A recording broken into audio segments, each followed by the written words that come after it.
बिस्मिल्लाहिर्रहमानिर्रहीम। अस्सलाम वालेकुम। आप देख रहे हैं हालात में हुसैन चौधरी। आज कौमी सलामती कमेटी का इजलास था जिसमें मुसल्लह अफवाज के सरबराहान मौजूद थे, सिविलियन थे, वज़ीर थे और कुछ सरकारी अफसर थे और खुसूसी शिरकत उसमें थी कोर कमांडर पेशावर फैज़ हमीद साहब की। तो इस कमेटी के इजलास को लेकर बड़ा सोशल मीडिया पे, ख़ास तौर पे ट्विटर पे एक अफवाहों का बाज़ार गर्म हो गया कि जनाब शायद अंदर कोई कसौनमुखी हो रही है, वज़ीर आज़म साहब मान नहीं रहे, फाइल पे साइन नहीं कर रहे, इस तरह की बातें, और चीफ ऑफ आर्मी स्टाफ शायद उन्हें वो कोई धमकियाँ दे रहे हैं। इस तरह की अफवाहें गर्म हुई धड़ाधड़, और उसमें दोनों तरफ के जो ग्रुप हैं साफ़ियों के, वो जो फ़ौज के करीब समझे जाते हैं वो भी इस तरह के ट्वीट कर रहे हैं, और जो दूसरी तरफ के लोग हैं वो भी इस तरह के ट्वीट कर रहे हैं। इसमें असल में मामला है क्या, फैज़ हमीद साहब क्यों उस इजलास में शरीक थे, आज इस पर बात करेंगे। और फिर क्या नून लीग के साथ, ख़ास तौर पर मरीम नवाज़ और नवाज शरीफ के साथ अदालती रवैया बदल गया है। नैब में बड़ी हलचल है, परेशानी सी है एक ख़ास, और 13 अक्टूबर को जो इस्लामाबाद हाई कोर्ट में केस की समाअत होने वाली है उस दरख्वास्त की, जिसमें फैज़ हमीद साहब का बड़ा मुफस्सल ज़िक्र है शौकत सिद्दीकी साहब के हवाले से, तो उस हवाले से तैयारी श्यारी के लिए जो वहाँ प्रोसिक्यूशन ब्रांच में बड़ी एक हलचल सी है, इस पर बात करेंगे। और लेकिन इससे पहले यार, मैं आज जब ये कौमी सलामती कमेटी का इजलास, इसकी ख़बरें और फिर अफवाहें और फिर शेख रशीद की गुफ्तगू छोटी मोटी, तो मुझे याद आया कि जून 2019 में एक बड़ी आला सतही कमेटी बनी थी, और फिर वो मैंने वो चेक चुक करके नोटिफिकेशन निकाला उसका कि वो कमेटी क्या थी। उसका नाम था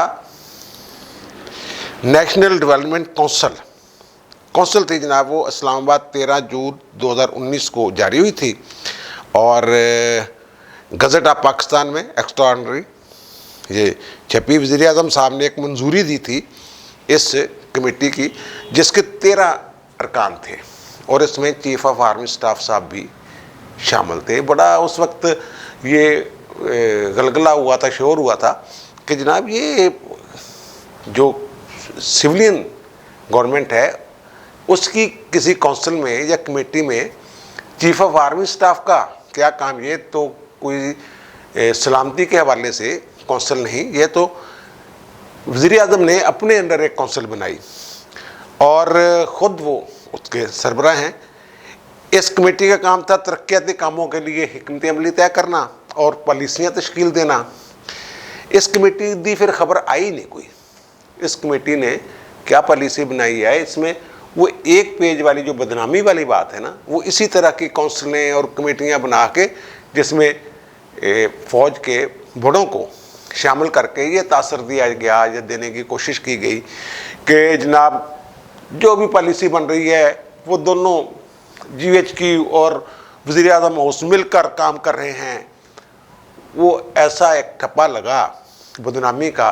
इनकी जितनी भी नालायकियाँ नाहलियाँ हैं मौजूदा हुकूमत की, वो साथ साथ उसका जो वज़न है, वो बोझ जो है वो हल्का होता रहा और वो जाता रहा मुक़्तदरा की तरफ।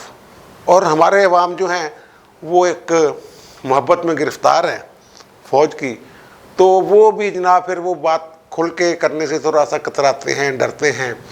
जनाब ये जो पॉलिसी है पता नहीं इस कौंसल ने बनाई होगी जिसमें चीफ ऑफ आर्मी स्टाफ साहब जनरल बाजवा साहब भी हैं, तो इस पर ज़रा सोच समझ के बात करें।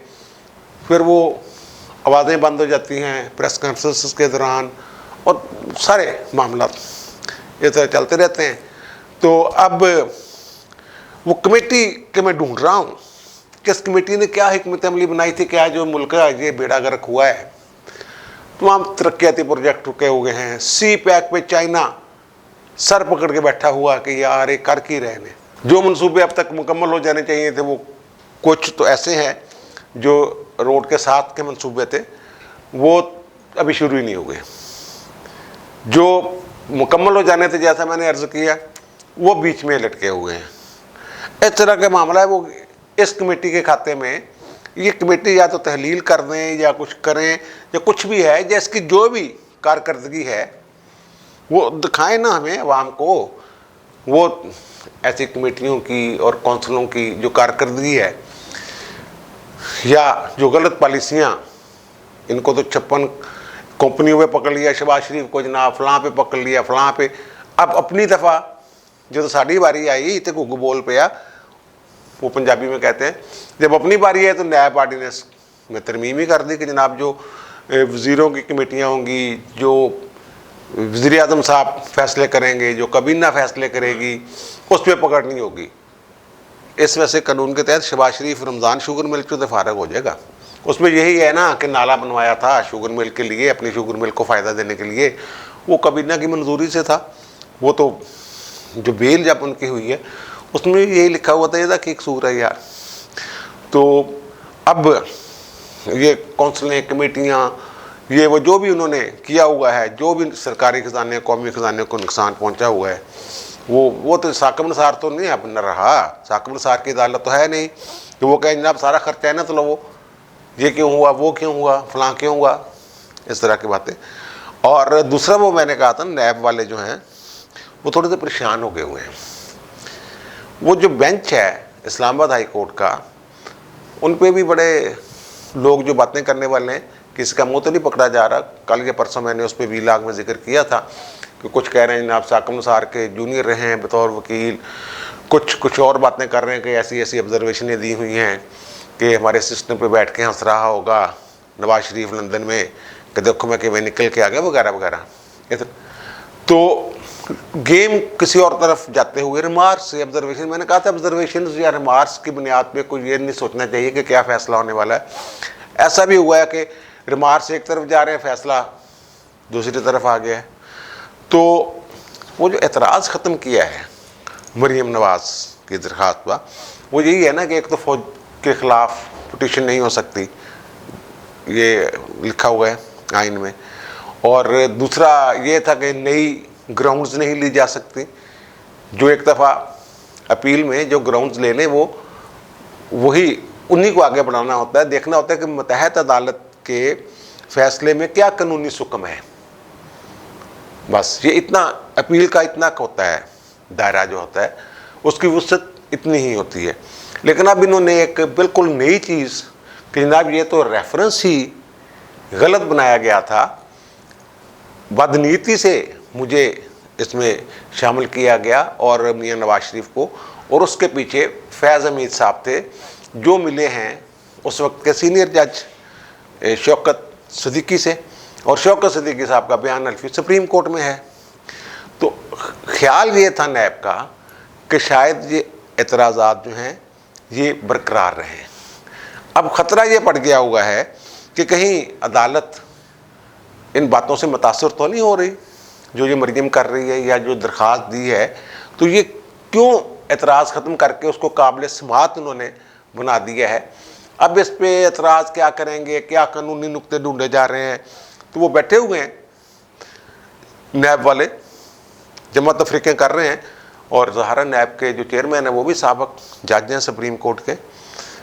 शोहरत को छोड़ दें यार, शोहरत तो किसी की अच्छी होती है, किसी की नहीं होती। वो शोहरत तो वैसे भी ज़हनी इख्तरा भी होती है और वीडियोज़ भी होती हैं सामने आ जाती है। तो बहरहाल वो प्रोसिक्यूशन ब्रांच जो है, जो प्रोसिक्यूशन जो है उसकी नैब वाले, उनको ये परेशानी लगी हुई है कि लगता है कि अगर अदालती रवैया ये तो नहीं। जब था ना ये नवाज शरीफ ने बाहर जाना था, उनकी बेल का मामला, बाहर जाने की इजाज़त देने का मामला था, उस वक्त भी दो तरह के ख्यालात थे।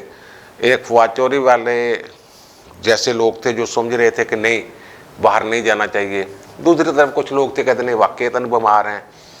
और वो जो जज समाअत कर रहे थे लाहौर हाई कोर्ट के, उस हवाले से भी वो बड़ी बातें हो रही थी कि जनाब ये किन के करीब हैं, किन के करीब नहीं हैं। अगर बेल हो गई तो इसका मतलब है कि ये किसी और की अगर बाहर जाने की इजाज़त मिल गई तो ये जनाब किसी और की आशीर्वाद है। اور اشرباد کے حوالے سے یہ باتیں ہوتی رہی ہیں کہ جناب یہ شاید فوج نے باہر بھیجا ہے یا فوج کے ساتھ کوئی ان کا ہو گیا معاملہ جس کی وجہ سے یہ باہر جا رہے ہیں. بہرحال جب وہ عدالت میں کیس تھا تو مجھے ان کے وزیر صاحب کا فون آیا کہ یہی لگتا جی نام ہے کہ یہی لگتا کہ باہر جان دے رہے ہیں. تو وہ بڑے مایوس سے ہو گئے تھے. پھر وہی بات جو میں یہاں کر رہا ہوں میں نے ان کے ساتھ کی کہ یار آپ کو تو پتہ ہے انہوں نے جانا ہی جانا ہے, روکا نہیں جا سکتا. اب اسی طرح کی سوچ نیب والوں کے دماغ میں آگی ہوئی ہے کہ کہیں کوئی نرمی یا رائے یا عین قانون کے مطابق سیدھا ہمارا جو موقف ہے اس کو یکسر نظر انداز کر دیا جائے, مسترد کر دیا جائے, کیونکہ الزام تو بہت بڑا ہے. جب بینظیر بھٹو نے اپنی وہ کیسٹیں دی تھیں جو ٹیلی فون پر گفتگو تھی ملک قیوم کی اور اس وقت کے چیف جسٹس راشد عزیز خان کی, تو اس وقت بھی یہ سپریم کورٹ نے کہا تھا جناب ہم ان کو شہادت کے طور پر نہیں لے رہے, لیکن پوری ججمنٹ جو تھی ٹپوں کی بنیاد پہ تھی, اور کہا تھا جناب تیرتا ہوا نظر آ رہا ہے تعصب وغیرہ وغیرہ. تو اب ہو سکتا ہے کوئی اسی طرح کا نیب پریشان ہو گیا ہے. وہ کیوں پریشان ہے؟ حالانکہ قانون کی بات انہوں نے ذاتی کیس تو ہے کوئی نہیں, تو خود کہتے ہو ساری ذاتی لڑائی کوئی نہیں. اب آتے ہیں قومی سلامتی کمیٹی کا جو اجلاس ہوا ہے, اس میں مسلح افواج کے تینوں سربراہ موجود تھے اور chairman joint chiefs of staff committee بھی تھے اس میں, اور خصوصی شرکت تھی جنرل فیاض حمید صاحب کی جو کور کمانڈر پشاور ہیں. تو پھر ان کی ملاقات بھی عمران خان سے ہوئی الگ سے, اور شیخ رشید صاحب نے باہر نکل کے بتایا کہ جناب یہ معاملات تھے, افغانستان والا ایشو بڑا اہم ہے, طالبان کی حکومت کی باتیں ہیں, ایل او سی کی بات ہے, خطے کے امن کی بات ہے, ملک کی صورتحال اس طرح. اور انہوں نے کہا کہ D G I S I سمیت وہاں یہ سارے موجود تھے. اب فیاض حمید صاحب کی اور D G I S I کی دونوں کی ایک میٹنگ میں موجودگی پہ بڑے زبردست قسم کے ٹویٹ شروع ہو گئے جناب. خان پھر ڈٹ گیا, جو گیا سو گیا. وہ جناب گانے شانے بھی بیچ میں, اور پھر جناب جو تھا کہ پرانے بابے نے کہا ہے اس طرح وہ تاثراتی ٹویٹ کے جناب عمران خان چاہتے تھے کہ آصف غفور کو, یہ ہم نے بھی بتایا تھا کہ آصف غفور صاحب کو انہوں نے کہا تھا چیف آف آرمی اسٹاف سے کہ ان کو بنا دیں, تو انہوں نے کہا تھا کہ نہیں ان کو نہیں لگایا جا سکتا. تو عمران خان نے کہا تھا پھر ابھی فیاض حمید کو رہنے دیں. یہ کوئی 15-20 دن مہینہ پہلے میں نے اس پہ بات کی تھی. وہی ٹویٹ آ گیا جناب, وہ کہتے ہیں کہ اس کو لگایا جائے آصف غفور صاحب کو, لیکن اوپر سے کوئی اور دے دیا چیف آف آرمی اسٹاف نے. اس طرح کی بات نہیں ہے. لگ رہا ہے کہ جناب سمری پہ سائن نہیں ہو رہے, وزیر اعظم نے یہ ہو گیا. وہ ٹویٹ دیکھ کے مجھے ایسا لگ رہا تھا تصور کی آنکھ سے دیکھے تو میں سمجھا کہ جناب عمران خان کھڑے ہوئے ہیں ایک طرف, اور ایک طرف ایسے ایسے کر رہے ہیں, اور دوسری طرف مکہ دکھا رہے ہیں آرمی چیف, اور کہہ رہے ہیں کہ جناب یہ کوئی چیف سیکرٹری پنجاب نہیں ہے کہ یہ کور کمانڈر کے تبادلے کا معاملہ ہے خان صاحب, اور وہ کہہ رہے ہیں کہ میں وزیر اعظم ہوں, میں آپ کا ہی باس ہوں. اس طرح کا اثر مل رہا ہے. یہ جو فیاض حمید صاحب ہے نا, یہ خصوصی شرکت کیوں کی ہے انہوں نے؟ اس لیے کہ ان کا تبادلہ 2 دن پہلے ہوا ہے. D G I S I کے طور پر افغانستان کے تمام ایشوز جو ہیں وہ انہوں نے دیکھے ہیں. انہوں نے افغانستان کا دورہ بھی کیا ہے. تمام رپورٹس جو ہیں اور ان کے ذہن میں جو بھی ہے تاثر یا انفارمیشن, وہ انہوں نے بریفنگ دینی تھی, بریف کرنا تھا. اور دوسری اہم بات یہ ہے کہ ابھی جو نئے D G I S I ہیں ندیم انجم صاحب, ان کو وہ جب تک بریفنگ نہیں ہوگی سارا کچھ انہیں, میں نے کہا تھا 10-15 دن لگتے ہیں سارے معاملات کو سمجھنے کے لیے. ساری وہ یہ تو نہیں کہ وہ کراچی میں بیٹھ کے آئی ایس آئی کے معاملات دیکھ رہے تھے, وہاں انہوں نے جب چارج سنبھالنے کے بعد ٹائم لگتا ہے. اس لیے فیاض حمید صاحب جو ہیں وہ اس میٹنگ میں شریک ہوئے تھے خصوصی طور پر. اور دوسری ایک وجہ یہ بھی ہے کہ جو کور ہے پشاور کی وہ افغانستان کے حوالے سے بڑی اہم ہے. یہ نہیں کہا جا سکتا کہ جناب ایک چھوٹی سی کور ہے یا کیا کیسی کور ہے، لیکن جو سیکیورٹی کے حوالے سے افغانستان کے معاملات کو دیکھنے کے حوالے سے اس کی بھی ایک خاص حیثیت ہے، ایک منفرد حیثیت ہے اس کی کہہ لیں آپ. اس وجہ سے فیض حمید صاحب اس میٹنگ میں تھے. اور اس کے بعد جو جگہ لڑائی والی یہ جو چیزیں ہوتی ہیں نا، یہ ایسے نہیں ہوتی. سارے معاملات پہلے طے ہوتے ہیں، طے ہونے کے بعد سمری جاتی ہے. پھر وہ ہوتا ہے. ویسے بھی خان صاحب اگر شہید بننا بھی چاہتے ہیں تو جو کمٹمنٹ ہے اس سے مکر کر ہی بنیں گے نا، پھر شہید نہیں بنیں گے. یہ لوگ تو خوشیاں منائیں گے کہ جان چھٹی یار شہید. اور خان صاحب کی جو خواہش ماضی میں رہی ہے، اسی بات کو لے کے سارے ٹرینڈ چلے ہیں نا کہ خان صاحب شہید بننا چاہتے ہیں کہ دیکھیں جناب میں فوج دے کے کھڑا ہو گیا، میرے ہوتے ہوئے یہ جرت نہیں کر سکتا. یہ کہا تھا انہوں نے کہ میرے ہوتے ہوئے یہ جرت نہیں ہو سکتی.